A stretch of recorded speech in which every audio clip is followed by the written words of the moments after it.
Hi, my name is Matthew Franks, and I am here today to convince you why the death penalty should be abolished in the United States of America today.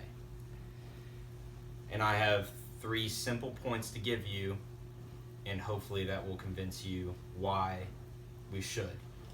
My first is actually there is no statistical evidence that really gives us any proof if the death penalty deters capital crimes or not. They have actually done studies on this and never came out with a definitive answer whether or not the death penalty versus life in prison would deter someone from murder or any other heinous crimes. My second point is actually something that I learned in my ethics and society class, the idea of retribution versus vengeance. Retribution is the ability to go into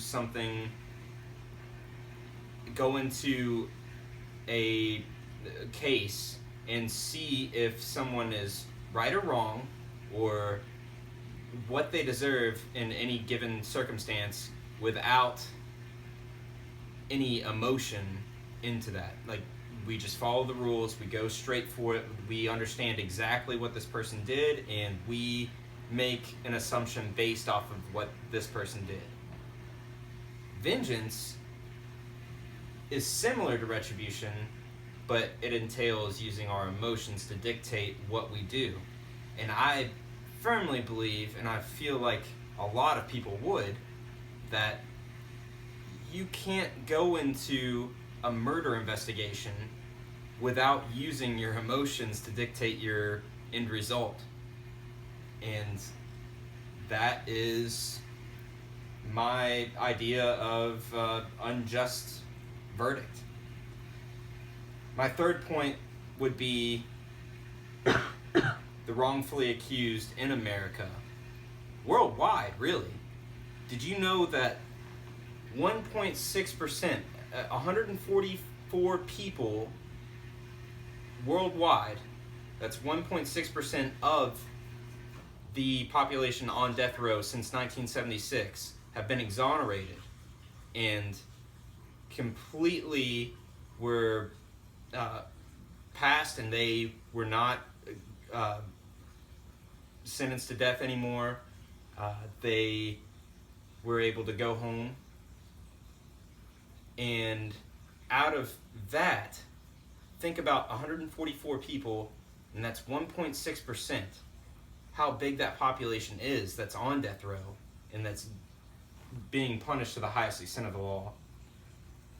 4% out of America, out of the US of A, have been wrongfully accused and sentenced to death, and later on they were found not guilty of their crimes.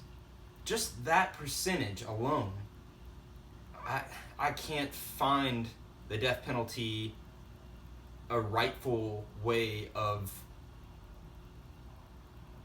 our democracy, or anything about that.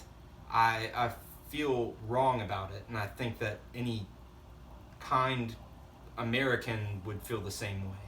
So in conclusion, it's wrong. There's no way that you can look at this from these aspects and say that this is a good thing to do. And also, there's the money that goes into this. Most people think that the death penalty is actually a cheaper way of going about getting rid of people and helping the jail population stay at a certain percentage of money, their budget. But actually, we spend over $1.6 million on each death row inmate on average, and it costs every taxpayer, or the taxpayers as a whole, $90,000 a year to hold one inmate. One inmate. That is an amazing amount of money and a lot more than it would take to house just a normal inmate. Thank you for your time.